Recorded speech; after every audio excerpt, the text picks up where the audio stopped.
أعوذ بالله من الشيطان الرجيم. بسم الله الرحمن الرحيم. السلام عليكم ورحمة الله وبركاته. الحمد لله رب العالمين والعاقبة للمتقين ولا عدوان إلا على الظالمين. نحمده ونستعينه ونستهديه ونؤمن به ونتوكل عليه ونعوذ بالله من شرور أنفسنا ومن سيئات أعمالنا. من يهده الله فلا مضل له ومن يضلل فلا هادي له. أشهد أن لا إله إلا الله وحده لا شريك له. له الملك وله الحمد يحيي ويميت وهو على كل شيء قدير. اللهم صل وسلم وبارك على سيدنا محمد وعلى آله ومن تبعهم بإحسان إلى يوم الدين. قالوا سبحانك لا علم لنا إلا ما علمتنا إنك أنت العليم الحكيم. ولا حول ولا قوة إلا بالله العلي العظيم. قال الله سبحانه وتعالى في القرآن الكريم بعد أن أعوذ بالله من الشيطان الرجيم: ومن أحسن قولا ممن دعا إلى الله وعمل صالحا وقال إنني من المسلمين. صدق الله العظيم. Muslimin sidang jemaah mudah-mudahan dirahmati Allah. Pertama dan selamanya, marilah sama-sama kita merafakkan rasa syukur kita kepada Allah di atas peluang dan kesempatan yang masih lagi dikurniakan oleh Allah untuk sama-sama kita melaksanakan amanah dan tanggungjawab kita sebagai hamba Allah. Dan alhamdulillah, dalam kesempatan masa yang ada pada hari yang mulia ini, Allah Subhanahu wa taala menggerakkan hati-hati kita dan memudahkan langkahan kaki kita untuk sama-sama kita menghadirkan diri ke rumah Allah dalam satu tempoh yang baik. Mudah-mudahan sedikit peringatan, tazkirah yang saya nak sampaikan ini memberikan manfaat dan kebaikan untuk renungan kita bersama dalam usaha untuk kita mendekatkan diri kepada Allah Subhanahu wa taala. Sebelum tu tuan-tuan sekalian yang dah hadir, jadi tuan-tuan kita jangan lupa niat iktikaf dalam rumah Allah Subhanahu wa taala. Walaupun tuan-tuan sekalian semua kita ni duduk, jadi tuan-tuan kalau ada yang tak niat dengan ada yang berniat, beza tuan-tuan. Zahirnya nampak sama, semua duduk. Tapi dari sudut kita kata batinnya, dari sudut kita kata dalamannya, maka dia berbeza di antara orang yang berniat iktikaf dengan orang yang tidak berniat iktikaf. Jadi bayangkan tuan-tuan sekalian, kebiasaannya kita akan duduk dalam rumah Allah ni sekitar 1 jam ke 1 jam setengah pada hari Jumaat, maka rugilah bagi mereka yang tidak berniat dengan niat iktikaf. Jadi itu sedikit peringatan untuk kebaikan kita bersama. Hadirin dan hadirat, muslimin dan muslimat mudah-mudahan dirahmati Allah. Dalam kesempatan masa yang ada pada ketika ini, saya nak mengajak kita semua untuk sama-sama kita mengambil pengajaran daripada beberapa potong ayat Al-Quranul Karim, iaitulah pada ayat 103 dan 104 dalam surah Al-Kahfi. A'udzu billahi minasyaitonir rajim. Bismillahirrahmanirrahim.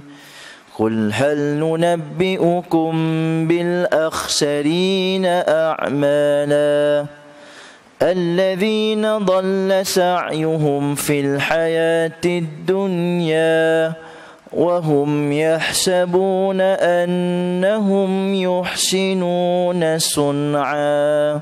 صدق الله العظيم. Allah Subhanahu wa taala berfirman yang bermaksud, katakanlah wahai Muhammad, apakah perlu kami khabarkan kepada kamu tentang golongan yang paling rugi amalannya, iaitulah mereka yang mensia-siakan amalannya sewaktu hidup di dunia, dan mereka mengira bahawa sesungguhnya mereka telah melakukan amal yang terbaik. Tuan-tuan sidang jemaah mudah-mudahan dirahmati Allah, dua ayat yang kita bacakan sebentar tadi Pertamanya dia dalam surah Al-Kahfi, yang mana surah ini merupakan surah yang digalakkan oleh Nabi SAW untuk kita membacanya pada hari Jumaat. Jadi tuan-tuan sekalian, ambillah masa sekitar kita sebut setengah jam untuk kita membaca surah Al-Kahfi 110 ayat, kerana kelebihan dan fadilatnya terlalu hebat. Di antara kelebihan yang disebut oleh Nabi SAW, barang siapa yang membaca suratul Kahfi pada hari Jumaat, maka akan terpancarlah cahaya kepadanya di antara 2 Jumaat yang dia lalui. Maknanya tuan-tuan sekalian, kalau kita baca pada hari ini, maka hari ini hari Jumaat, dan insya-Allah akan terpancarlah cahaya kepada kita sehingga Jumaat akan datang. Dan kita kena ingat tuan-tuan sekalian, perkiraan hari itu dia bermula maghrib ke maghrib. Jadi maknanya kalaulah kita masih lagi belum baca surah Al-Kahfi, memang kita tak nafikan dia bukan wajib, dia sunnah. Jadi tuan-tuan baca, insya-Allah Allah Subhanahu wa taala akan kurniakan kita kata cahaya nur untuk kita sebut memudahkan, meringankan diri kita melakukan amal-amal kebaikan. Jadi itu sedikit pengenalan berkenaan dengan surah Al-Kahfi. Maka ayat yang kita bacakan sebentar tadi, daripada ayat 110, ayat 103, Allah Subhanahu wa taala menyatakan bahawa, katakanlah wahai Muhammad, apakah perlu kami khabarkan kepada kamu tentang adanya golongan orang yang rugi pada hari akhirat, sedangkan mereka melakukan amal. Tuan-tuan sekalian, bagaimana Allah Subhanahu wa taala nak menarik perhatian kita sebagai hamba Allah untuk memerhatikan ayat ini dengan Allah memulakan dalam bentuk qul, katakanlah.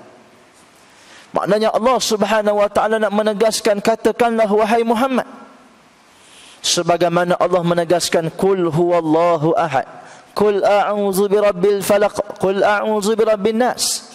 Maka tuan-tuan, apa yang Allah mulakan ini dalam bentuk qul, katakanlah, ia datang sebagai suatu bentuk penegasan. Maknanya tuan-tuan, ayat ini yang Allah turunkan ini sememangnya Nabi kena sampaikan. Tetapi apabila dimulakan dalam bentuk qul untuk nak menegaskan lagi, sampaikanlah kepada hamba-hambaku, sampaikanlah kepada umat manusia. Apa yang Nabi nak sampaikan? Kata Allah, hal nunabbi'ukum, perlukah kami nak khabarkan kepada kamu? Jadi tuan-tuan, dia datang dalam bentuk al-istifham, maknanya persoalan. Cuma persoalan pada ayat ini dia bukan datang dalam bentuk persoalan yang biasa. Apa maksud persoalan yang biasa? Iaitulah soalan yang memerlukan jawapan untuk nak melengkapkan kenyataan. Contoh saya tanya tuan-tuan sekalian, tuan-tuan dah makan tengah hari ke belum? Jadi tuan-tuan kena jawablah, dah ke belum? Itu contoh. Jadi tuan-tuan sekalian, itu soalan yang biasa. Saya tanya tuan-tuan, sekarang ni hari apa? Tuan-tuan jawab hari Jumaat. Jadi itu biasa.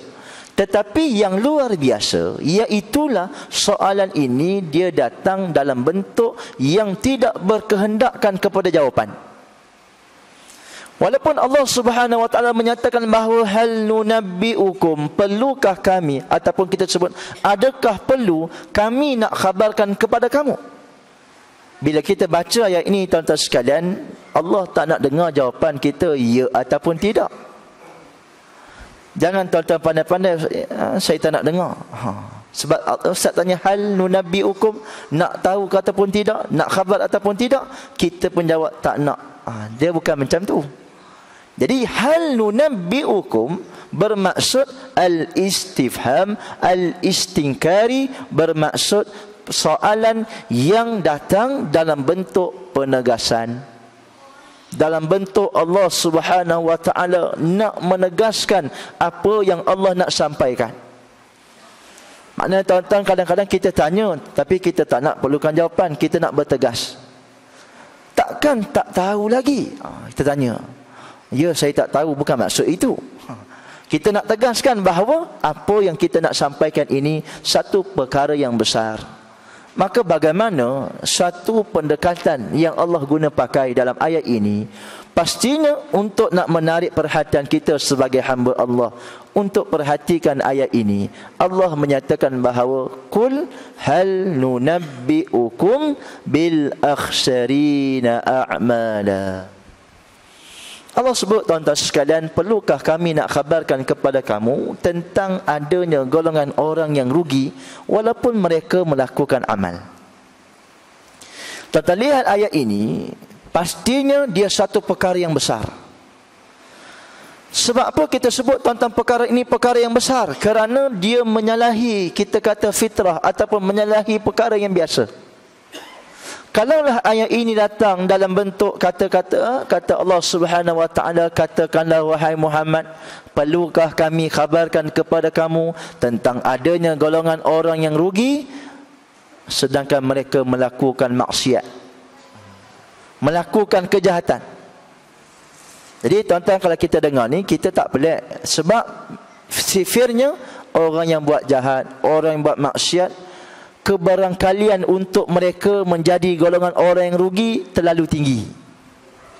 Makna kita kata orang yang buat baik insya-Allah masuk syurga, orang yang buat jahat pasti, ataupun kita kata kebarangkalian tu tinggi untuk dicampakkan ke neraka. Bukan kata pasti, tapi nak sebutnya kebarangkalian. Jadi bila Allah sebut kepada kita, perlukah kami nak khabarkan kepada kamu tentang adanya golongan orang yang rugi sedangkan mereka melakukan kebaikan? Yang sepatutnya orang yang melakukan kebaikan, mereka menjadi golongan orang yang beruntung. Maknanya tuan-tuan, kalaulah Allah sebut orang yang melakukan kebaikan menjadi golongan orang yang beruntung, maka kita boleh terima akal. Tetapi ayat ini Allah menegaskan bahawa ada di sana golongan orang yang paling rugi walaupun mereka melakukan amal kebaikan. Kemudian Allah sebut lagi, tuan-tuan sekalian, a'mala. Dan kalau kita lihat a'mala ini, dia datang dalam bentuk sirah al-jama', yakni banyak. Maksudnya amal yang mereka buat itu banyak.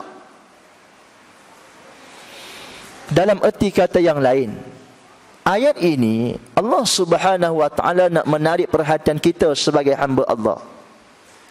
Tidak ada jaminan apabila kita melakukan amal kebaikan walaupun banyak jumlahnya, kita menjadi golongan orang yang beruntung.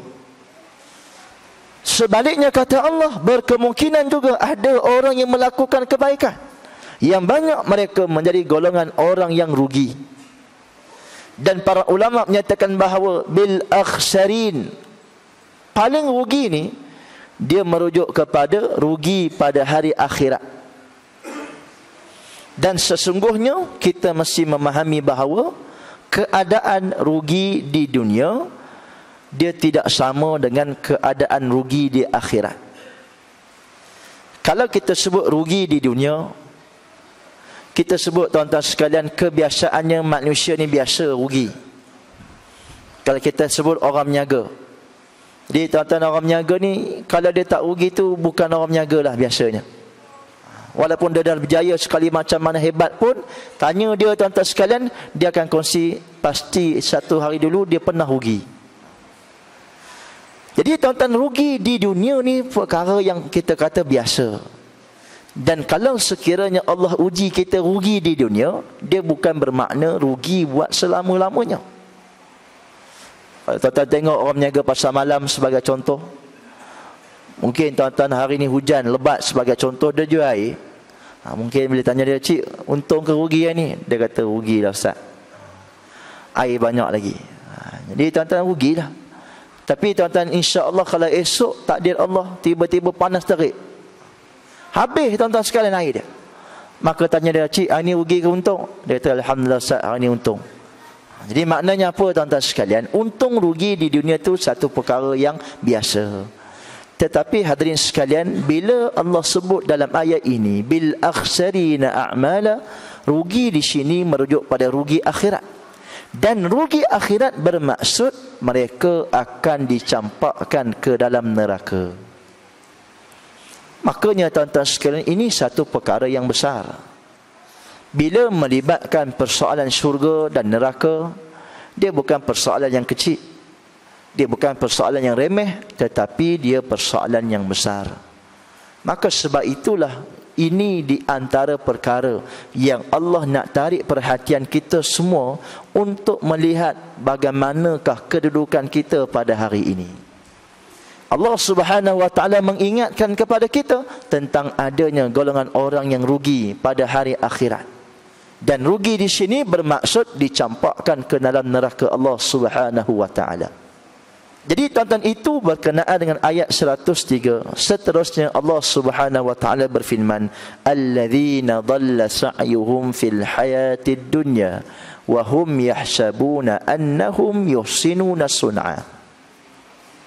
Setelah Allah Subhanahu wa ta'ala menceritakan tentang keadaan orang yang melakukan amal kebaikan yang sepatutnya menyebabkan mereka menjadi golongan orang yang beruntung, tetapi yang berlaku sebaliknya, mereka menjadi golongan orang yang rugi.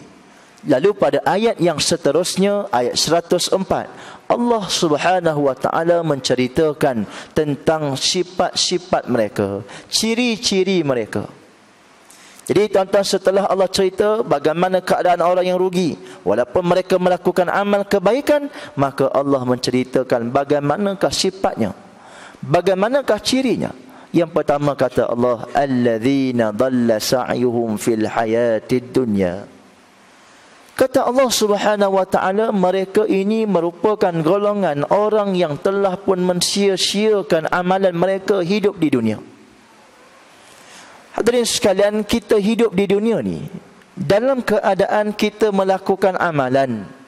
Kita nak amalan kita itu diterima sebagai satu amal ibadat kita di sisi Allah. Mana ada orang tuan-tuan sekalian, mereka buat amal, mereka tidak mengharapkan balasan, mereka tidak mengharapkan ganjaran, mereka tidak mengharapkan sama ada Allah nak terima ataupun tidak.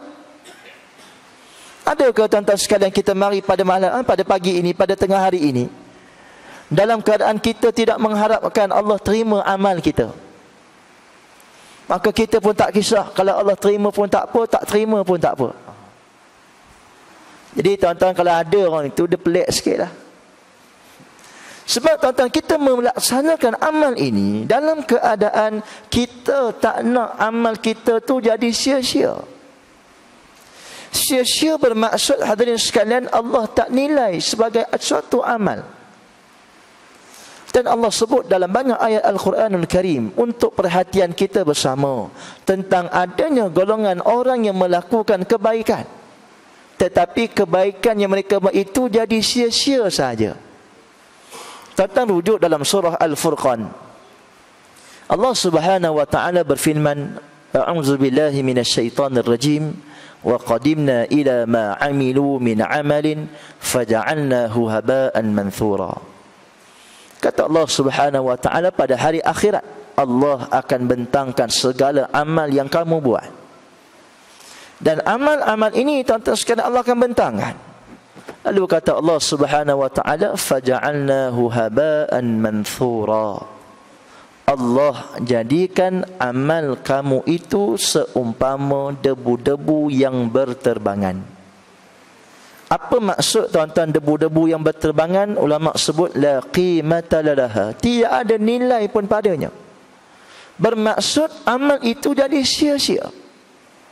Jadi Allah Subhanahu wa ta'ala menyatakan bahawa ciri ataupun sifat orang yang rugi ini, walaupun mereka melakukan amal kebaikan sekalipun jumlah yang banyak, Allah menyatakan bahawa sebenarnya mereka telah pun mensia-siakan perbuatan, gerak kerja, amalan, tingkah laku yang baik yang mereka lakukan, sebenarnya sia-sia sahaja.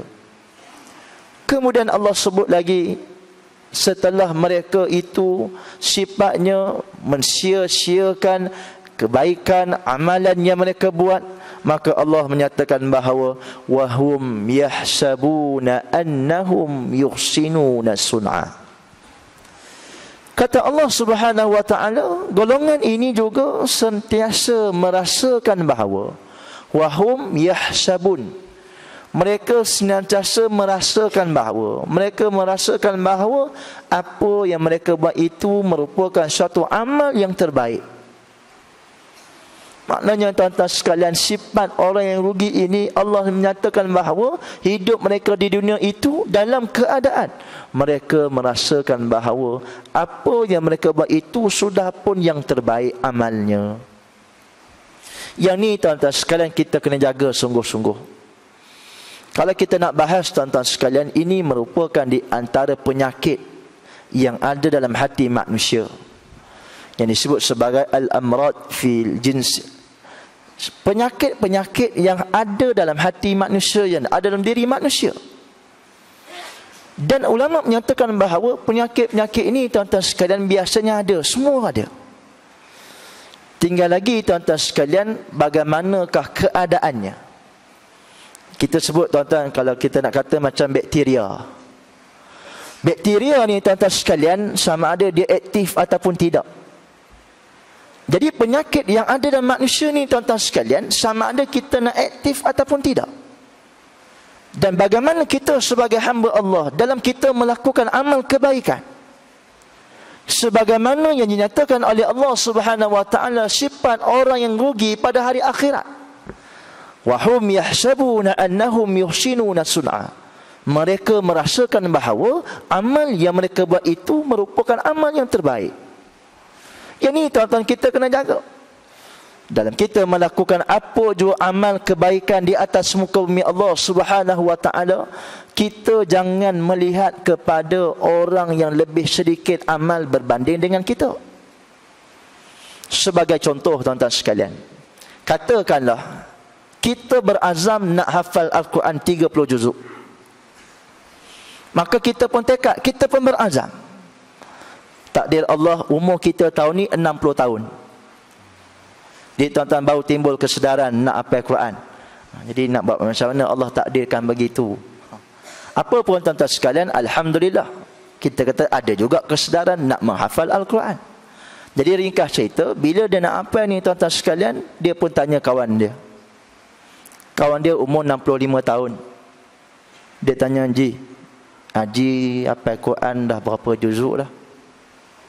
Haji pun kata, saya 1 juzuk pun tak lepas lagi. Ayat-ayat lazim tu bolehlah kadang-kadang ingat, kadang-kadang lupa. Jadi tuan-tuan bila kita dengar macam tu, kita pun kata, ish, hebat lagi aku punya. Walaupun aku umur 60 tahun, tapi dia 65 tahun. Kira hebat lagi lah aku. Itu contoh mudah tuan-tuan sekalian. Sebab itu sampai kita tak semangat lah nak beramal. Cuba tuan-tuan kita betulkan mindset kita. Kita tengok kepada orang yang lebih hebat amalannya. Contoh tuan-tuan dalam bab membaca Al-Quran, dalam bab menghafal Al-Quran, kita kena tengok tuan-tuan sekalian sebagai contoh anak-anak tahfiz kita. Ataupun tuan-tuan kalau tuan-tuan susah nak tanya seorang mungkin letih, mungkin lambat. Sekarang ni tuan-tuan internet semua ada dah tuan-tuan sekalian. Saya nak sihatkan, saya syorkan tuan-tuan sekalian, balik nanti ke tengok YouTube. Buka YouTube tuan-tuan sekalian, type Hafiz Cilik. Dan biasanya dia akan terus ke channel program kita kata reality TV Hafiz Cilik di Indonesia. Yang subhanallah tuan-tuan sekalian, terlalu ramai Hafiz Cilik. Sekalipun tidak hafal 30 juzuk, tetapi satu jumlah yang banyak. Bila kita tengok tuan-tuan sekalian, kita akan rasa subhanallah, jauhnya kita. Kita dah umur 40 tahun, kita dah umur 30 tahun, tapi tak hafal 30 juzuk lagi. Hamba Allah ni baru umur 10 tahun, dah hafal 30 juzuk. Saya nak sebut tuan-tuan panjang kisah tu, tapi nak sebutnya itu kita punya istilahnya perkara yang betul tepat kepada siapa yang kita nak tengok dalam bab untuk nak melayakkan diri kita termasuk di kalangan hamba-hambanya yang benar-benar kita kata melaksanakan amal kebaikan tanpa kita merasakan bahawa amal kita itu yang terbaik. Begitu juga dalam amal-amal yang lain. Jadi tuan-tuan, sebab itu kita kena tengok kepada orang yang lebih hebat, lebih banyak amal berbanding dengan kita, barulah tuan-tuan sekalian kita akan rasa nak ataupun kita akan rasa semangat untuk melakukan ibadat kita kepada Allah, berbanding dengan kita nak merasa syukur kepada Allah. Dalam bab bersyukur ni tuan-tuan sekalian, ulama menyatakan bahawa kita kena melihat kepada orang yang lebih, kita kata, malang ataupun lebih sedikit nikmat yang mereka perolehi daripada kita. Kalau kita tengok tuan-tuan orang lebih hebat daripada kita, memang sampai bila pun kita tak bersyukur. Tetapi bila kita melihat kepada orang yang lebih, kita kata, malang, lebih sedikit nikmat yang mereka perolehi daripada kita, maka ia akan menyebabkan kita bersyukur kepada Allah Subhanahu wa taala. Jadi itu sedikit gambaran sebagai mukadimah kepada ayat 103 dan 104 dalam suratul Kahfi, yang Allah Subhanahu wa taala menceritakan tentang keadaan orang yang melakukan amal kebaikan. Tidak semestinya mereka menjadi golongan orang yang beruntung di sisi Allah Subhanahu wa taala. Sekaligus ayat ini datang dalam bentuk inzar, dalam bentuk amaran yang Allah datangkan kepada umat manusia. Dan insya-Allah kita akan sambung di mimbar nanti tentang apakah sebab faktor yang kita kata menyebabkan seseorang yang melakukan amal kebaikan tiba-tiba termasuk di kalangan orang yang rugi di sisi Allah Subhanahu wa taala. Insya-Allah kita akan sambung di mimbar nanti. Mudah-mudahan sedikit perkongsian yang dapat disampaikan pada petang yang mulia ini memberikan manfaat dan kebaikan untuk semua dalam usaha untuk kita mendekatkan diri kepada Allah Subhanahu wa taala. Hadirin dan hadirat sekalian, sebelum saya akhiri tazkirah pada hari ini, ada satu pengumuman saya nak sampaikan, iaitu berkenaan dengan kompleks pendidikan At-Ta'lim di Seri Manjung, Perak, kampung halaman saya. Maka pada hari yang mulia ini saya nak membuka peluang kepada tuan-tuan dan jemaah sekalian, kalau ada sebarang bentuk sumbangan, sama ada dalam bentuk sedekah, dalam bentuk zakat, dalam bentuk wakaf bangunan, insya-Allah semoga sumbangan yang tuan-tuan berikan itu dapat dimanfaatkan untuk tujuan pendidikan. Kerana sekolah ni tuan-tuan sekalian, ia menampung pelajar-pelajar pasti, sekolah rendah agama, sekolah menengah agama, STAM dan juga pondok moden. Jadi tuan-tuan yang berkeinginan untuk nak menghulurkan sumbangan, dialu-alukan, dan insya-Allah pihak masjid akan sediakan tabung di tengah selepas salat nanti. Tuan-tuan bolehlah hulurkan sumbangan, mudah-mudahan ia memberikan manfaat untuk gerak kerja pendidikan, dakwah dan jihad fi sabilillah. Wallahu alam, aqulu qauli hadza wa astaghfirullah li wa lakum. Wassalamualaikum warahmatullahi wabarakatuh.